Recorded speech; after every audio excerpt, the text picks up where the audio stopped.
자, 증인의 의무할 차례죠. 증인의 권리, 의무, 권리가 먼저 나야 될 텐데 의무가 먼저 나온 것 같아. 의무와 권리. 증인하고 참고인하고 그 구별하는 거 내가 저기 첫 시간에 했었을 텐데 기억을 잘 못하겠죠.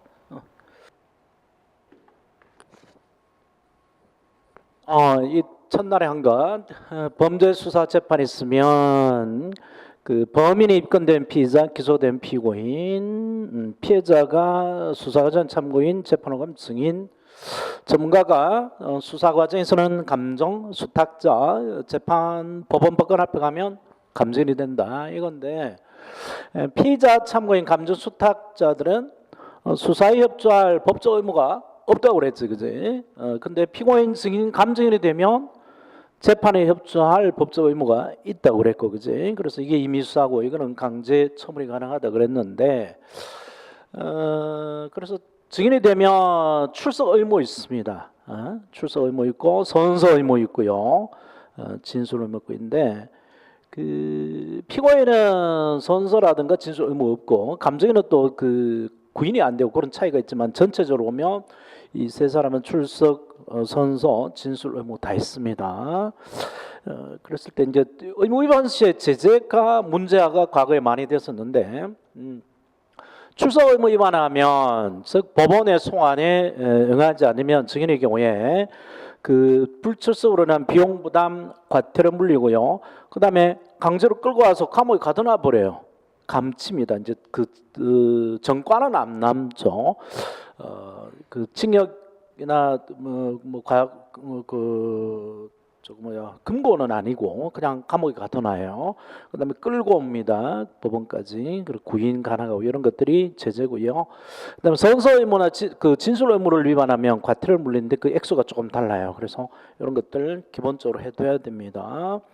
자, 우리 교재는 거기 증인의 의무에서 1번 출석 의무부터 보죠. 출석 의무가 있다. 증인은 소환해야 된다. 소환장을 발부합니다. 그래서 이것도 일종의 소환장을 발부하고 소환에 응하지 않으면 이제 끌고 오는 거죠. 소환장 발부하고요.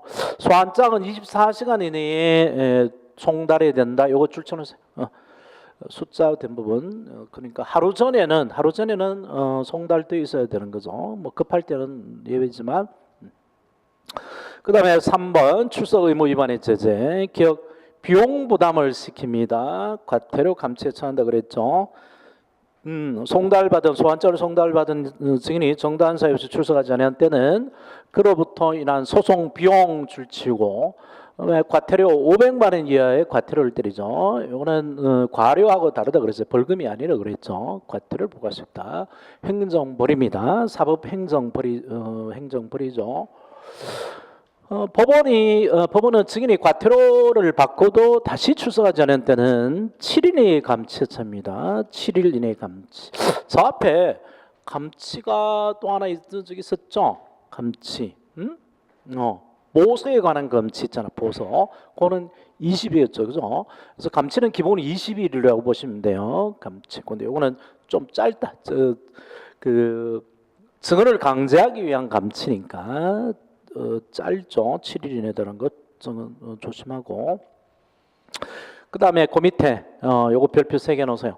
출석 의무 위반에 대한 법원의 비용 부담 과태료 감치 결정에 대해서는 즉시 항고할 수 있는데, 원래 즉시 항고하는 강력한 효력은 즉시 항고해버리면 재판에 집행정지 효력이 일어나죠. 그죠?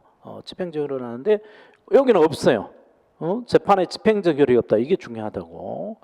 왜 없느냐? 즉시 항고하게 되면 비용부담 과태료 감치 이게 집행이 정지되니까 재판 지연이기 때문에 그걸 막기 위한 거죠. 재판 지연을 가져오기 위한 건데, 거기 요점에 즉시 항고를 허용되면서 집행적 효력이 인정되지 않는 경우 두 경우가 있죠.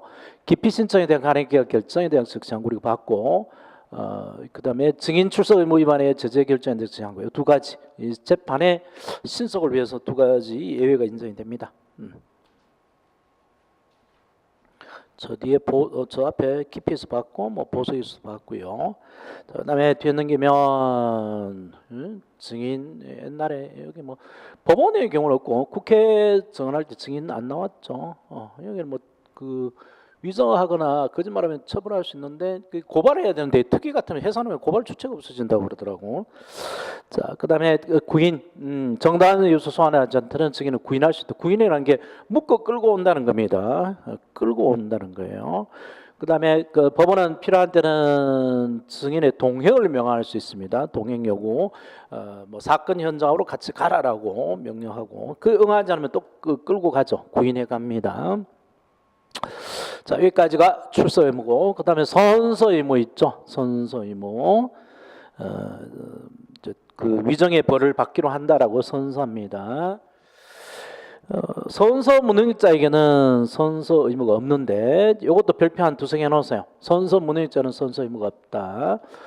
선서를 이해를 못할 경우에 선서 무능자로 되는데 우리 형사소송법이 16세로 되어 있습니다. 16세 미만자니까 16세 미만자 선서의 취지를 이해하지 못하는 자인데 16세 이상이라도 판단 능력이 떨어진다 그러면 선서하지 아니하고 신문해야 된다 해서 16세 미만자가 선서 무능자입니다. 16세 미만이니까 16세가 들어가 안 들어가? 안 들어가지. 미만, 안일미 찰만이니까 16세 안 찬 사람이죠. 이게 만입니다. 그 법에서 항상 나이를 말하면 만이에요. 만 16세니까 학교는 어디 다닐까? 16세면 만 16세니까 그치 고1부터가 16세인 경우가 많죠. 자, 그래서 형법, 형사법 통틀어 그 숫자들은요 학제하고 관련이 있어요.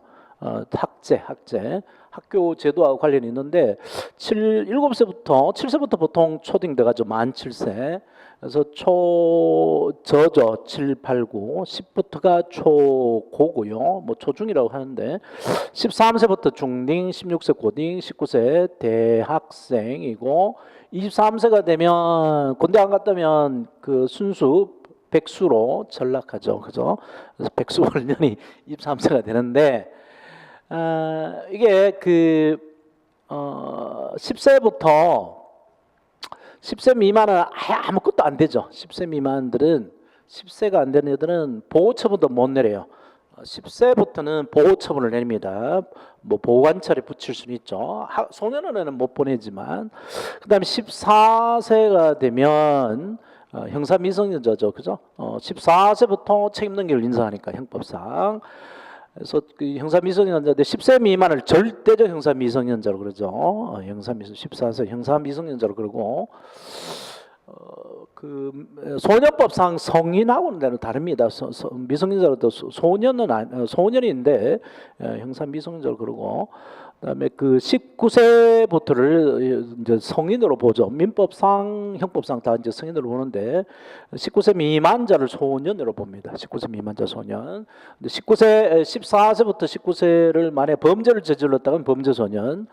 그다음에 10세부터 19세까지 범죄를 저지르지는 않았지만 범죄를 저지를 우리가 있다 그러면 우범 소년, 그지? 그다음에 10세부터 14세들은 범죄를 저질렀다 하더라도 처벌할 수 없으니까 법에 저촉되는 해결을 했다 그래서 촉법 소년 그렇게 부르잖아, 그지? 촉법 소년, 범죄 소년, 우범 소년 이렇게 부른단 말이야. 소년법에서 할 거예요.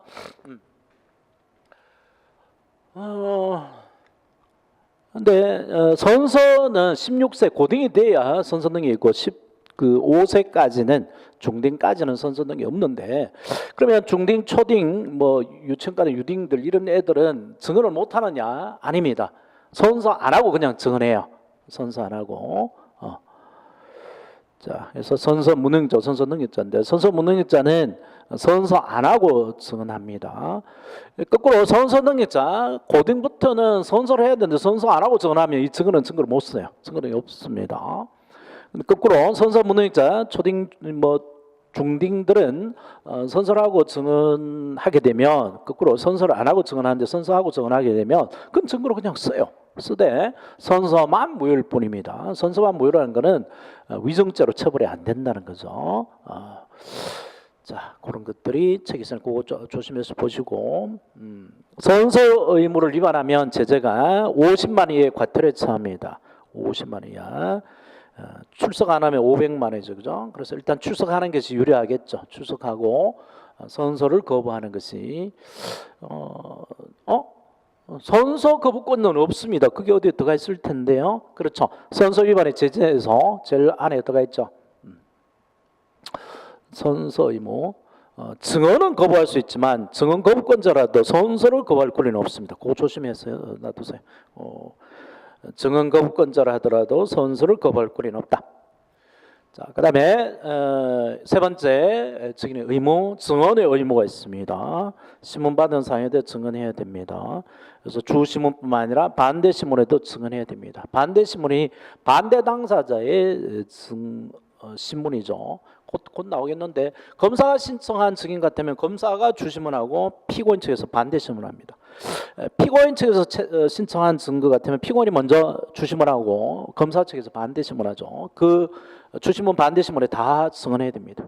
주신문에만 증언하고 반대 신문에는 증언 안 하면 그 증언은 증거로 못 써요. 자, 그다음에 증언 능력, 증언할 능력인데 요거는 자기가 경험한 것을 자기가 실제 체험한 것을 외부적으로 표출할 수 있는 능력이면 증언 능력이 있습니다. 그래서 오늘 우리 대원 판례 갖고 판례도 나와 있는데 만 3세 6개월, 만 4세의 경우에도 그러한 능력이 있다고 봐요. 자기 경험한 것을 외부에 알릴 수 있는 능력이 있다고 보기 때문에 형사 미성년자 14세 미만자로 하더라도 증언 능력은 항상 인정되고 가장 그 낮은 소송 행위 능력이죠. 그 다음에 증언 의무 위반의 효과, 증언을 하지 않으면은 50만 원의 과태료에 처할 수 있습니다. 선서나 증언 위반의 경우는 각 똑같아요. 뭐 즉시 항고 가능하겠고요. 뭐 이렇게 뭐 하나 생략이 돼 있나 이게?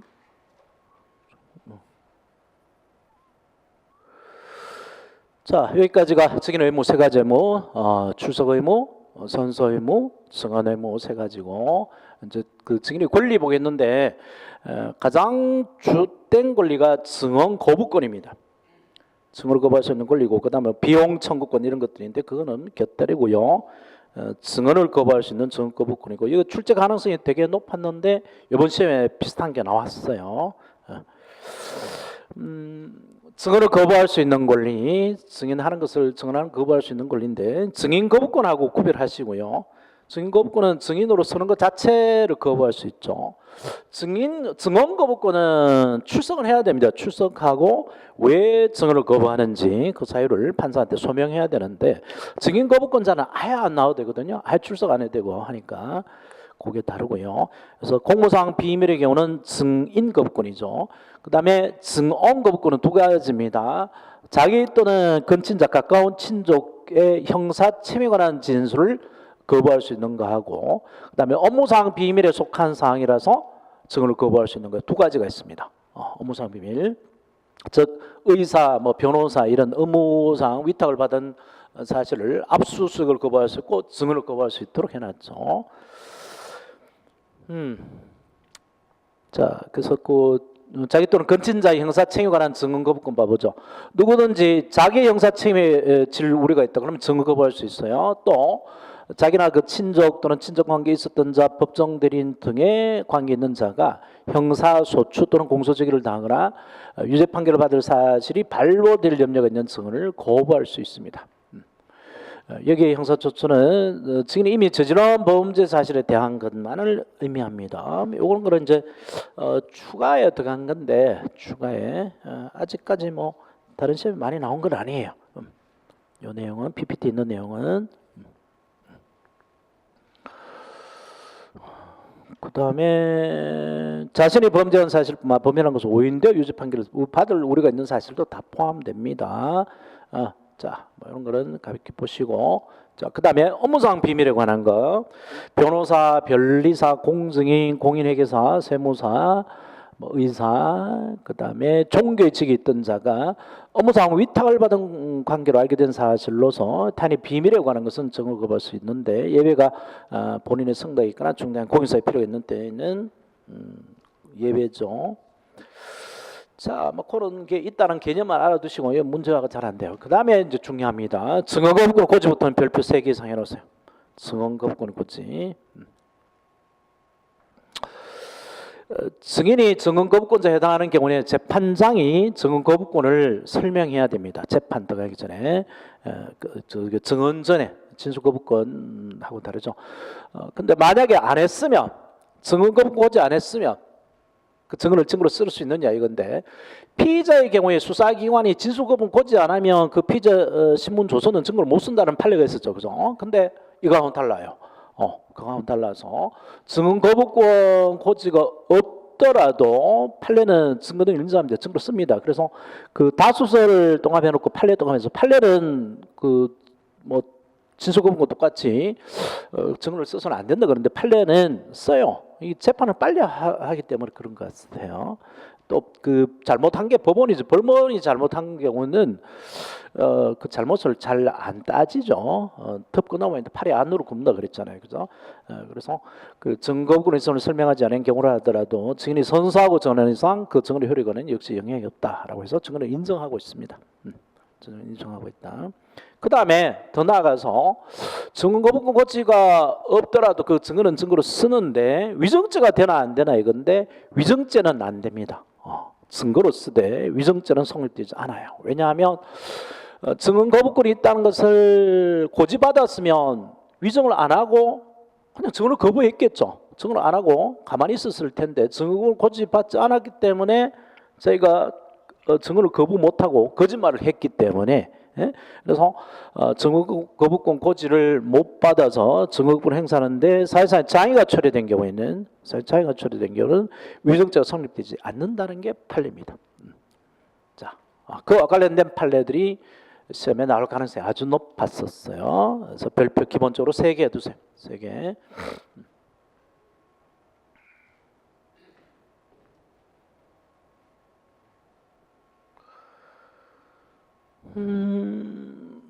가만 있어봐. 두 번째 판례만 나와 있네요. 첫 번째 판례가 PPT 안 들어가 있구나. 자, 첫 번째 판례 한번 봐보세요. 책에 증언 거부권 고지 제도는 증인에게 증언 거부의 이행을 거절할 수 있는 권리 존재를 확인시켜 침묵할 것인지 아니면 진술할 것인가는 심사촉구할 기회를 부여함으로써 침묵할 수 있는 권리를 보장하는 것을 감안할 때 재판장이 신문전에 증거 고지하지 않은 경우에 증인이 증거 거부 사유 존재를 의미하고 있었는지 쭉 해서 종합적으로 고려하여 자 그다음 줄 쳐보세요. 증인이 침묵하지 아니하고 진술한 것이 자신의 진정한 의사인 것인지 여부를 기준으로 위정죄의 성립을 판단해야 된다. 자신의 진정한 의사에 기한지 여부를 기준으로 위정죄 성립을 판단해야 된다. 자 그다음 그러므로 증언 거부 사유가 있음에도 증인이 증언 거부를 고지 못함으로써 그 점구를 행사하는데 사회적 장애가 초래되어 볼 수 있는 경우 위정죄 성립을 부정해야 될 것이다. 그래서 거짓말을 할 것인지 침묵할 것인지가 진정한 의사에 따라서 해야 되는데 얘가 거짓말할 것이다라고 작정을 하고 있었어. 그러면 진술 거부권 증언 거부 고지하더라도 거짓말했겠죠, 그죠? 그럼 위정죄 항상 성립돼요. 근데 얘가 그 증언 거부권을 고지 자기 의사 아직 뭐 위정할지 안 할지 작정을 안 했는데 증언 고지 안 해서 그걸 몰랐으면 위정죄가 안 된다 이런 얘기죠. 그래서 요 경우는 나는 처음에 이 판례를 잘 이해를 못했는데 전 남편 이혼한 부인인데 이혼하면 나는 서로 적으로 돌아가는 줄 알았더만 적이 아니고 그냥 친구로 돌아가는가 봐. 친구로. 그래서 전 남편이 음주운전을 했는데 전 부인한테 부탁을 했나 봐. 음주운전하지 않은 걸로 증언해달라고 말짱한 정신으로 집에 왔다라고 증언해달라고 부탁하길래 그걸 그렇게 했어요. 그러니까 처음부터 위정하려고 작심한 거죠. 그랬는데 그 과정에서 진술 거부권을 고지를 안 했습니다. 진술 거부권을 고지했다 하더라도 전 남편에 유리하도록 거짓말하려고 작정한 거죠, 그죠? 그래서 이거는 증수권 고지 하나 안 하나 위정했을 거니까 이런 위정죄가 진술거부권 고지가 진술거부권 불고지가 위정 이 증언에 어떤 영향을 미쳤다고 볼 수 없죠, 그죠? 그래서 위정죄가 된다는 겁니다. 증언권 행사하는데 사실상 자기가 온 게 아니라고 봐요. 전 남편에 대한 도로교통법 위반의 사건의 증인을 추석한 전 처가 자기 또는 친족이죠. 배우자였으니까 친족의 형사책임에 관한 진술을 거부할 수 있는데도 그걸 고지를 안 했습니다. 나는 제 공소자질을 적극 부인하는 전 남편의 변명에 부합하는 내용을 적극적으로 허위 진술한 경우는 선서전의 증언급은 고지받지 아니하였다 하더라도 이혼했다는 걸 판사가 몰랐나 봐. 둘이 부부였다는 거를. 증언거부권이 사실상 침해된 것을 평가할 수 없으므로 위정죄가 성립될 수 있다. 위정죄 있다 동함했어요. 증언거부로 침해된 것을 평가할 수 없으므로 위정죄가 될 수 있다. 자, 그다음 요거 좀 잘 봐둬야 되는데 문제가 아주 많이 되는 판례입니다. 갑과 을이 공범이었어요. 공범. 뇌물을 줬고 받은 거나 뭐 같이 살인을 했거나 했는 공범인데 얘가 먼저 유죄 판결을 받습니다. 유죄 판결을 받고 확정이 돼요. 확정이 됐는데 나중에 이놈이 잡혔습니다. 그래서 갑이 을의 재판에서 증인으로 증언해요. 증인으로 증언합니다. 근데 갑은 그 사건에서 다시 처벌받을 가능성이 있어요, 없어요? 없죠. 왜냐하면 그 사건에서 유죄로 확정 판결을 받았으니까 무슨 효력이 발생해? 기판력 또는 일사부재효력이 발생하고 그러면 다시 처벌을 안 받죠, 그죠? 그래서 이 사건에 나와서 증언을 하더라도 얘는 다시 형사 책임을 받을 염려가 없습니다. 형사 책임을 질 염려가 없어요. 그래서 자기의 형사 책임에 관한 그 진술을 거부할 수 있는 증언 거부권 자체가 없죠, 그죠? 증언 거부권 자체가 없습니다. 근데 증거 거부권 자체가 없고 증거 거부권 있다는 거 고지도 받지 않았습니다. 있을 리가 없으니까요. 그리고 거짓말을 했습니다. 위정죄를 저질렀어요. 거짓말했습니다. 그런데 여기에 대해서 재심을 하려고 마음 먹고 있었어요. 재심을 청구할 예정이었습니다. 재심할 예정이었지만 그 재심 가봐야 아닌 거니까 형사 책임을 질 염려 자체가 없으니까 증거권은 없고 증거 고지할 필요 없고 따라서 증거권 고지받지 않았다 하더라도 거짓말하면 위증죄가 항상 성립합니다. 자, 판례. 이미 유죄 확정 판결을 받은 경우 일사부재료 원칙, 기판력이죠. 일사부재료 원칙을 다시 처벌받지 아니하므로 자신에 대한 유죄 판결이 확정된 증인은 공범 사건에서 증언을 거부할 수 없다. 줄 쳐놓고요. 증언 거부권이 없어요. 피고의 마약류 관리에 관한 법률 위반죄로 이미 유죄 판결을 받아 확정된 후 별건으로 기소된 공범갑에 대한 공판 절차 증인으로 출소하여 허위 진술한 경우에 피고에게는 증언을 거부할 권리가 없으므로 자기 또는 근친자 형사 책임에 관한 증언을 거부할 수 없죠. 증언 거부권을 고지받지 못하였다 하더라도 증인신문상의 절차상의 잘못이 없으므로 위정죄를 인정할 수 있다. 있다 동안 해놓을까요? 위정죄가 됩니다. 위정죄가 될 수 있다. 그렇죠. 있는데 친족이 아니잖아요. 친족이라는 전제가 없죠. 둘이 친족이었다면 증언 거부할 수 있었겠죠. 자, 그 다음에 4번 증언거부권 행사 소명해야 됩니다. 소명 동의해놓고요. 피보신 부상준 또 써놔볼까? 나중에 이제 다음 주면 나오겠네요. 피보신 부상준. 그 다음에 증언 거부권은 권리이기 때문에 증언 거부를 행사하지 않고 증언하는 것은 가능해요. 그리고 증거를 행사했다는 이유로 그 불이익한 사실을 추적해서는 안 됩니다. 그런 의미에서 자유심증적 예외가 되고요. 이게 또 중요합니다. 증언 거부권 행사에 증언을 거부한 경우에 형법 314조 그 밖에 준하는 사례는 진술할 수 없는 데 해당하지 아니한다에다 동화면을 일단 해놓고 무슨 말인지 모를 겁니다. 모르니까 화살표 해가지고 관련 페이지를 적어놓고 일단 넘어가십시다. 뒤에 가서 할 테니까 증거 파트에서 아주 중요해요. 314조인데 어이구 빨리 못 찾네 또. 314조. 여기 있구나. 3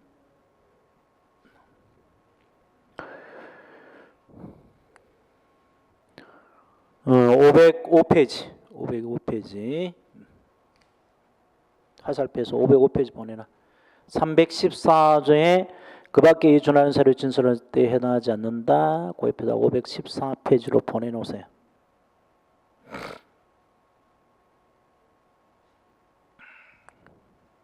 요거는 314조를 공부를 해야 그리고 314조가 뭔지 알려면은 전문 법칙 전체를 다 설명해야 되니까 지금 설명하면 힘들어요. 자, 나머지 비용 청구권이라든가 증인신문 조서 열람 등사권이 있다는 것 가볍게 보시고요. 거기에 비용 청구권의 여비, 일당, 숙박료인데 여비는 미행비고 일당이 이거는 자꾸 임금이라고 생각하는데 임금은 임금이지만 그 비용은 보수는 아닙니다. 보수. 이거는 비용 개념이에요. 나가서 일을 하나 안 하나 무조건 챙겨주는 거기 때문에 좀 일당이 아직까지 8만 원 하나? 좀 최저임금 오르면서 안 올랐나? 자, 그렇게 넘어가고 증인신문 절차로 가보십시다. 증인신문, 증인신문, 증인을 이제 불러다가 묻는 거죠. 묻는데 초점이 있으면 신자 쓴다 그래서 증인을 신문합니다. 신이 아니고 신문해요. 강제로 데려와서 묻기 때문에 강제 초문의 성질을 가지고요. 자, 그래서 증인신문의 방법부터 보면 증인신문 사항을 제출해야 됩니다. 앞으로 우리가 이 증인에 대해서 어떤 것을 신문할 것인지 그 서류를 제출해야 되는데 재판장이 명령하죠. 근데 재판장이 이렇게 내라 그러는데 안 되면 그 증거 취소해 버립니다. 법원에 제출 명령을 받은 자 신속히 그 서면을 제출하지 않은 경우에 증거 결정을 취소합니다. 이 증인에 대해서 뭘 물을 것인지를 신문 사항을 서면으로 제출하라 근데 안 냈다 그러면 그 증인을 취소해 버립니다.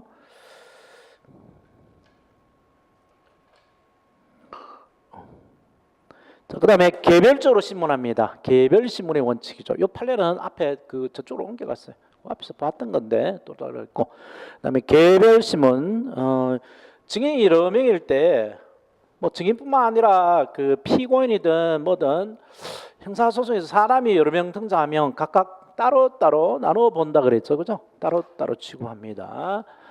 그래서 증인신문은 개별신문의 원칙이다. 즉 증인신문은 각 증인에 대해 신문해야 됩니다. 따라서 증인이 여러 명 나왔을 때 하나하나 따로따로 신문해야 되기 때문에 퇴정을 시킵니다. 한 사람의 증인을 신문할 때 다른 증인은 퇴정시키고 해요. 서로 입을 맞추는 것을 막게 한 거죠. 무슨 말 했는지 못 듣도록 하는 겁니다. 근데 이것도 법원의 재량이에요. 퇴정 여부도 법원의 재량이기 때문에 퇴정 안 시키고 증인신문을 하더라도 위법이라고 할 수 없고 그건 법원에 알아서 하는 거고요. 그 다음에 증인이 여러 명일 경우뿐만 아니라 증인 한 사람인데 얘가 피고인 앞에서 말을 못해. 피고인이 뭐 사이비 교주라든가 이런 사람이라서 눈도 못 맞추고 그 증인이 또 뭐 지체장애라서 뭐 혜택을 받은 게 많다, 마음의 빛을 많이 줬다 그러면 그 말을 제대로 증언을 못 하죠. 머뭇거리죠, 그죠? 그럴 때 피고인을 퇴정시킵니다. 퇴정하게 진술하게 할 수 있어요. 그리고 이제 되돌아오면 증인이 이런 말을 했다라고 하는 진술 요지를 알려줘야 되죠. 그래서 반대 신문권을 보장해줘야 됩니다. 이 판례, 그래서 그런 의미에서 중요해요. 별표 3개 넣으시고. 재판장은 증인이 피고인 면제 충분한 진술을 할 수 없다고 인정하는데 교주나 뭐 목사한테는 피고인을 퇴정하게 하고 증인신문을 어제도 보니까 무슨 만민 무슨 교회인가 그 사람 옛날부터 그런 사고를 친 사람이야. 무슨 제로긴가 한 사람. 십몇 년 전도 그런 사건이 있었는데 벌써 뭐 또 막 난리가 났대.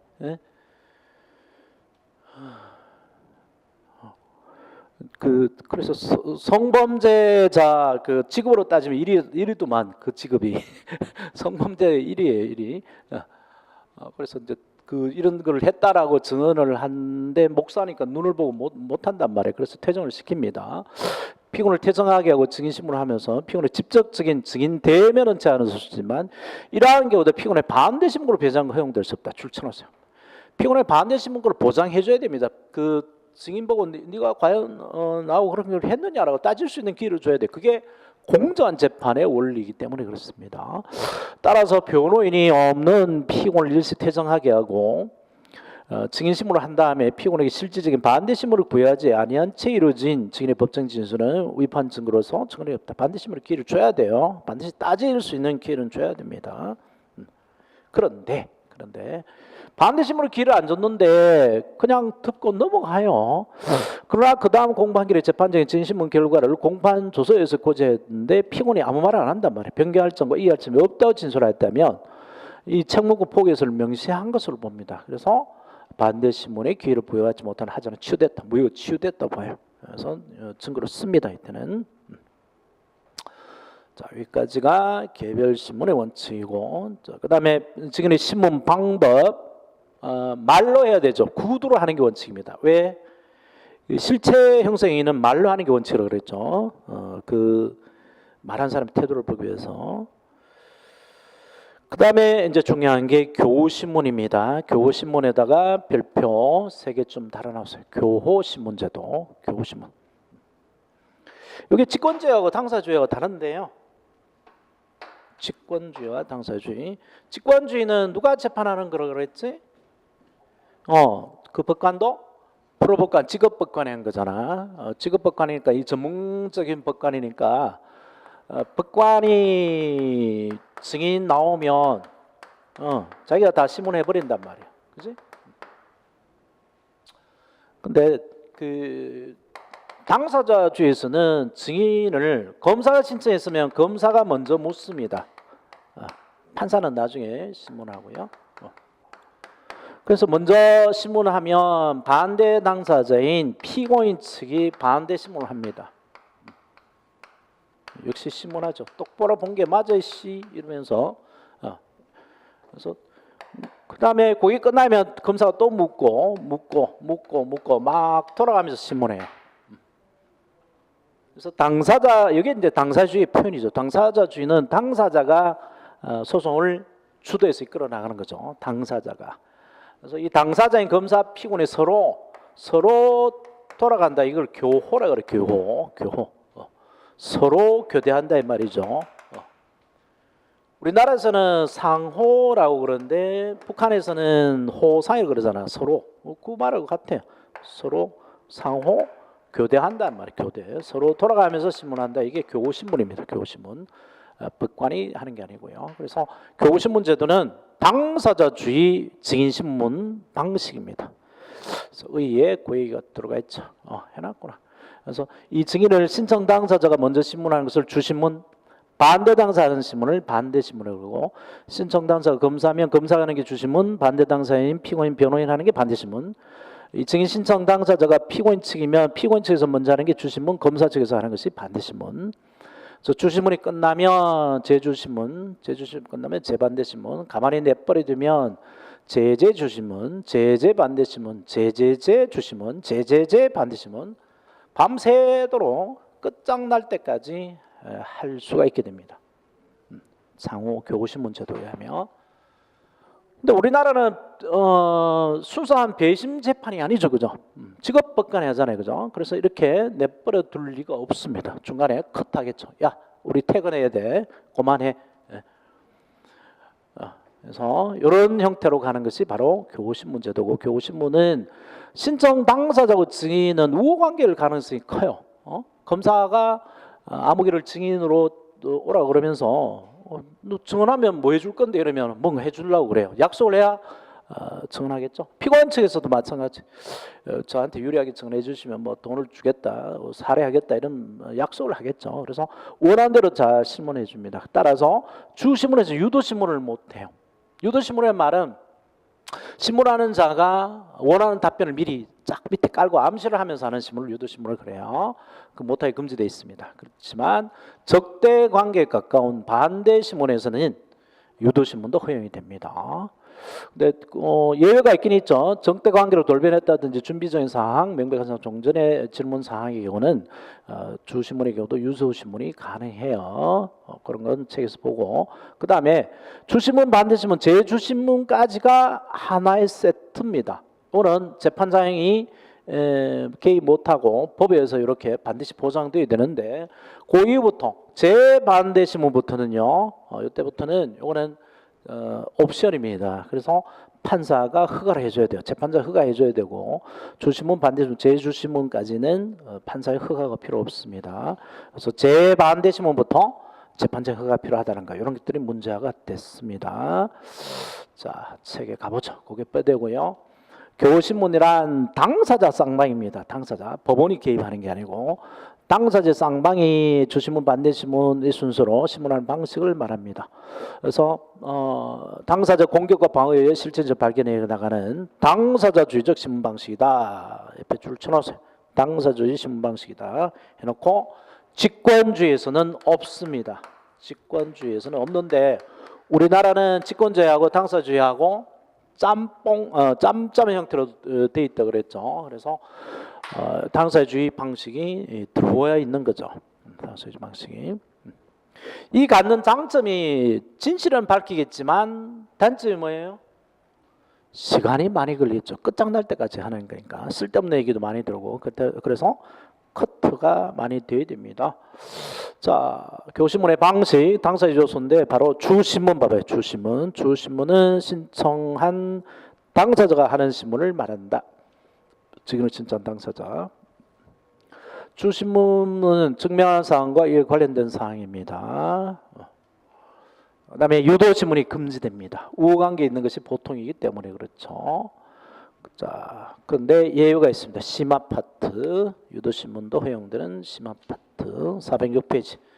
다만 실질 신문에 앞서 미리 발표 필요가 있는 준비전 사항 B 동그라미, 다툼이 없는 명백한 사항 명 동그라미, 적이 또는 반감을 보일 경우 적 동그라미, 종전이 진술과 상반된 진술한 경우에 상 동그라미. 그러면 비명적상이 되죠.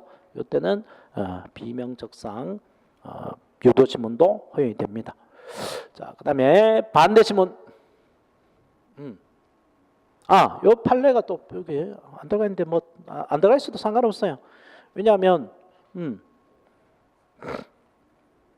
책무권의 포기가 인정이 된다 그랬잖아요, 그죠? 그래서 그 유도신문을 했다고 볼 수도 있는데도 피고인과 변호인이 변경할 점과 이의할 점이 없다. 이 말이 나오면 항상 책무를 포기로 봅니다. 그래서 증거를 써요.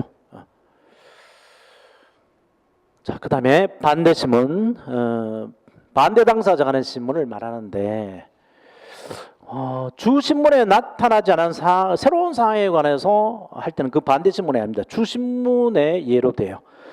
주신문에 나타나지 않은 새로운 사항에 관해 신문을 하고자 할 때는 재판적 허가를 받아야 된다. 이거 별표 놓으세요. 출제가 됐어요. 그러니까 반대신문은 주신문에 나타난 사항과 관련된 사항에 한해서 할 수 있는데 주신문에 안 나타난 새로운 사항을 물을 때는 그거는 주신문의 성격을 띠기 때문에 재판적 허가를 받아야 됩니다. 그 다음에 유도신문도 허용이 되죠. 우호관계 없는 게 보통이기 때문에. 그 다음에 재주신문, 재반대신문. 주신문을 한 검사 피고는 반대신문이 끝난 후에 반대신문으로 나타난 사항에 관련하여 다시 신문할 수 있다. 재주신문인데 그 다음부터 있죠. 주신문, 반대신문, 재주신문이 끝난 후에도 재판장 허가도 다시 신문할 수 있다. 재판장 허가 별표해놓고 재판장 허가는 주신문, 반대신문, 재주신문 끝난 후에 재반대신문부터 재판장의 허가를 받아야 됩니다. 재주신문부터 재판장 허가를 받는데 이렇게 속이게 돼요. 재반대신문부터 재판장의 허가가 필요하다. 그 다음에 교신문제도의 수정. 우리나라는 직권제 요소도 들어있단 말이에요. 그래서 직권제 요소로서 교신문제도가 수정이 되는데 가만히 내버려두면 밑도 끝도 없이 한단 말이에요. 그래서 그 개입을 하도록 허용했습니다. 우리나라는. 그래서 증인신문 개입권 순서 변경권이 재판장이 있어요. 재판자가 필요하다고 인정하면 어느 때나 신문할 수 있고 증인신문 준수를 바꿀 수도 있습니다. 그래서 그다음에 직권으로 채택한 증인은 교신문에 의할 필요가 없습니다. 재판장이 정하는 방식이에요. 이거 별표 놓으세요. 직권으로 신문할 증인이나 피해자 신청에 의해 신문할 증인의 신문 방식은 재판장이 정하는 바에 의한다. 재판장이 정하는 바에 의한다. 그래서 재판장이 알아서 하면 되고 그 이후에 신문할 때는 검사 피고인이 신문할 때는 반대 신문에 의해야죠. 그러니까 직권으로 재판장이 먼저 주신문했고 다음에 하는 건 다 반대 신문의 예로 봐요. 그 다음에 티귿 간이 공판 절차. 언제 간이 공판 절차 한다 그랬죠? 언제? 피고인이 뭐 했을 때? 법정에서 자백했을 때죠. 그죠? 자백했다는 말은 반대 신문을 한다는 거야, 안 한다는 거야? 반대 신문을 안 하겠죠. 제가 살인범입니다. 제가 뇌물 받는 거 맞습니다라고 인정을 해버렸는데, 그죠? 그래서 반대 신문을 안 할 거니까, 검사 측에서 때로는 증인을 검사 먼저 신문하고, 자, 다음 피고인 네 차례라고 마이크를 넘겨주면, 죄송합니다. 저는 패스하겠습니다. 이럴 거 아니야, 그지? 그래서 교신문할 필요가 없습니다. 그래서 법원이 상단하고 인정하는 방법으로 하면 돼요. 교신문할 필요가 없다. 간의 공판 절차에서 바로 나오고, 그 다음에 참고해 넣어놨는데 우리 책에는 탄핵 신문, 증인의 그 증명력을 다투게 하는 신문이죠. 주신문 반대신문 다 가능합니다. 증인의 증명을 다투게 할 필요한 사항을 신문할 수 있어요. 줄쳐놓으세요. 또 출제가 됐어요.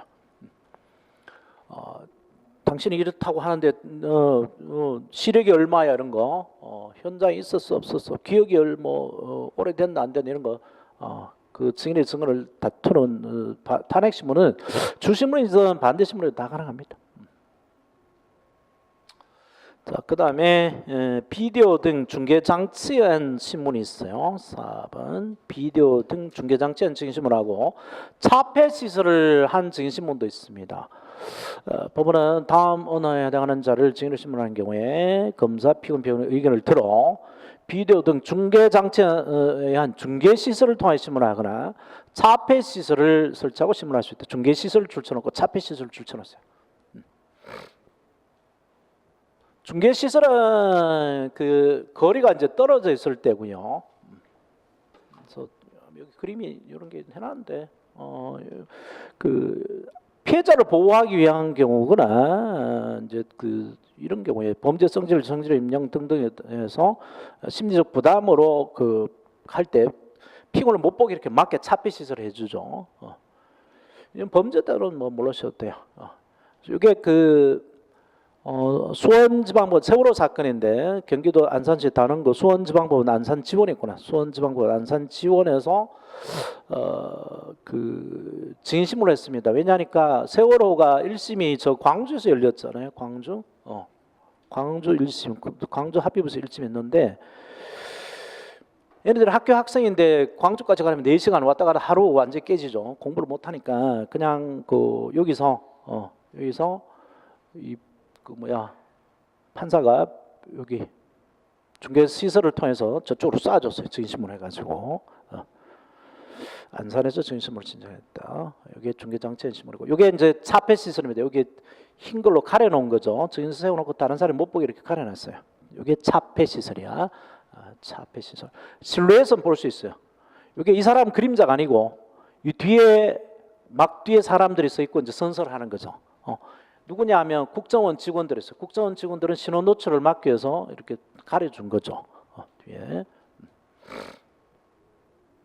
어때? 공개를 안 할 수 있습니다. 앞에서 봤죠? 비디오 등 중개장치에 한 중개시설의 경우에 원래 공개 재판인데 이런 경우에는 피고인 보호를 위해서 공개를 안 할 수가 있습니다. 자, 그 다음 판례, 이거 벌써 시험에 2번 나왔어요. 경찰직 시험에도 2번 나왔어요. 별표 한 3개 놓으세요. 이렇게 차폐 시설을 하는 게 이 증인이 나온단 말이에요. 증인이 이렇게 있으면 왼쪽에 검사가 있고요, 오른쪽에 피고인이 있고 변호인이 있잖아요. 그 다음에 여기 방청객들이 있고, 그래서 증인이 나왔어. 곧 그 안희정 재판이 되면 안희정의 그 김지연 비서, 정무비서라는 이 사람이 나올 거 아니에요, 그지? 나오면은 가려줍니다. 가려주는데 적어도 판사는 봐야 될 거 아니에요, 그죠? 이렇게 가리겠죠. 가리는데 그래도 검사도 봐야 될 거 아니에요, 그죠? 이렇게 가려야 될 거 아니에요, 이제. 검사가 이렇게 신문할 거니까. 근데 문제가 피고인은 가려주는데 변호사도 못 보게 가려버리면 변호사가 따지기 힘들잖아요, 그죠? 그래서 변호사도 못 보게 가리는 것은 아주 특이한 경우다. 방청객 못 보게 이렇게 가리는 건 당연하고. 자, 그래서 증인과 대면할 심리함에 있어서 심리적 부담으로 정신의 평온을 현저하게 우려를 여림하고 있는 상대방은 이제 김전 성폭력 피해자로 주장하는 김전하고 안희정이 둘이 부닥치면 막 여러 가지 복잡한 심정으로 미칠 것 같잖아요. 그래서 우리가 있는 상대방은 피고인일 경우가 대부분일 것이지만 증인이나 피고인의 관계에 따라 방청인 다른 사람도 상대방한테 방청객이 또 막 뭐 안희정이 지지자라서 2년 그러고 막 죽일 뜻으로 쳐다보고 있으면 네가 나쁜 년이 내려보고 있으면 이거 부담스럽잖아. 따라서 법원은 피고인뿐만 아니라 검사, 변호인, 방청인에 대해도 차폐시를 설치하는 바로 이것도 가능하네요. 난 몰랐네. 다 차폐할 수 있습니다. 판사 외에는 피고인뿐만 아니라 검사, 변호인, 방청인에 대해서도 차폐시를 설치하는 방식으로 증심을 할 수 있다. 그런데 다만 피고인뿐만 아니라 변호인에서까지 차폐 설치하는 경우에는 피고인, 변호인 모두 증인이 증언하는 모습과 태도를 관찰할 수 없게 되어 반대 신고로 제한될 수 있으므로 왜 그때 말할 때는 핸드폰 뭐 지운 거 그 말할 때는 떨면서 말했는데 진짜 지운 게 네가 지운 게 맞냐 이렇게 따질 수 있잖아요, 그죠? 태도를 보게 되며 그래서 태도를 관찰할 수 있게 되어 한대 반대 신고로 제한될 수 있으므로 변호에 대한 차폐 시설 설치는 범죄 신고자 진짜 보고한다고 우리가 인정되어 범죄 신고로서 증인을 신문하는 경우가 같이 이미 인적사항의 비밀 조치가 취해진 증인이 변호인을 대면함으로써 자신의 신고에 노출되는 것에 대해서 심한 심리적 부담을 느끼는 등 특별한 사정이 있는 경우에 예외적으로 허용될 뿐이다. 예외적 허용 동감해 해놨어요. 변호인과 차폐시 설치는. 그래서 변호인은 봐야 된단 말이죠. 변호인은. 그래서 자리를 이렇게 바꿔야 되겠죠. 피고인이 이렇게 가고 변호인은 볼 수 있는 자리로 가야 돼요.